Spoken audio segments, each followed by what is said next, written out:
প্রিয় দর্শক, আসসালামু আলাইকুম। স্ক্রিনে যে ছবিটা দেখতে পাচ্ছেন তিনি আমাদের আল্লামা দেলোয়ার হোসেন সাঈদী হুজুর।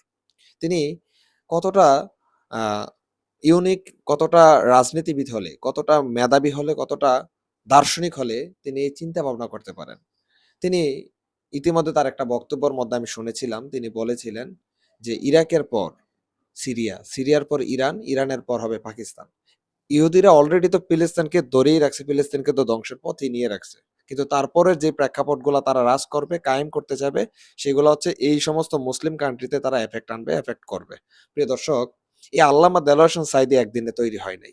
এই দেলোয়ার হোসেন সাঈদী তৈরি হতে তার অনেক বছর সময় লেগেছে, অনেক পড়ালেখার সময় তাকে ব্যয় করতে হয়েছে আল্লাহর রাস্তায়। কিন্তু তিনি এই দেশের মধ্যে রাজাকার কেন উপাধি পেয়েছিলেন? কারণ তিনি বাংলাদেশ জামাত ইসলামের মতো একটা দল তিনি করেন। যিনি যেই দলটা করলে চুরি, রাহাজানি, চাঁদাবাজি, ছিনতাই এই সমস্ত জিনিস করতে পারবে না। তিনি ওই দলটাকে রিপ্রেজেন্টেটিভ হিসাবে কাজ করেছিলেন এবং পার্লামেন্টে কথা বলেছিলেন। তো তার যদি ঐদিন যদি পার্লামেন্টে এই দলটা না করে যদি তিনি একক মানে অন্য একটা দলের আওয়ামী লীগ বলেন বা বিএনপি বলেন বা জাতীয় পার্টি যদি সে এই কোনো একটা দল করত, ওই দল করলে অন্তত তাকে রাজাকার ট্যাগ কেউ দিত না। প্রিয় দর্শক, আজকে আল্লামা দেলোয়ার হোসেন সাঈদীর যে কত বেশি প্রয়োজন তা আপনারা হয়তো উপলব্ধি করতে পেরেছেন।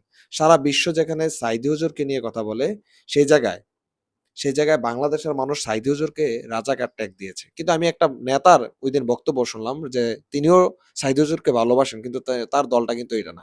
যদি আজকে সাঈদী হুজুর বেঁচে থাকতেন, তাহলে আজকের দিনে এসেও তারা সাঈদী হুজুরকে নিয়েও এই কটূক্তি তারা অলরেডি করত।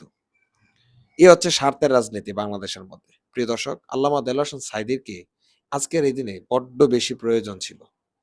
চলো সাঈদী হুজুরের দেখানো পথ, দেখানো দল, দেখানো মত, আল্লাহ রাসূল সাল্লাল্লাহু আলাইহি সাল্লামের দিনকে বাস্তবায়ন করা এবং আল্লাহর আইনকে বাস্তবায়ন করার জন্য অবশ্যই ইসলামী আন্দোলনকে আপনারা শরিক হয়ে যাবেন। ইসলামী আন্দোলনের সাথে আপনারা কাজ করবেন। আসসালামু আলাইকুম ওয়া রাহমাতুল্লাহ। দেখা হবে নতুন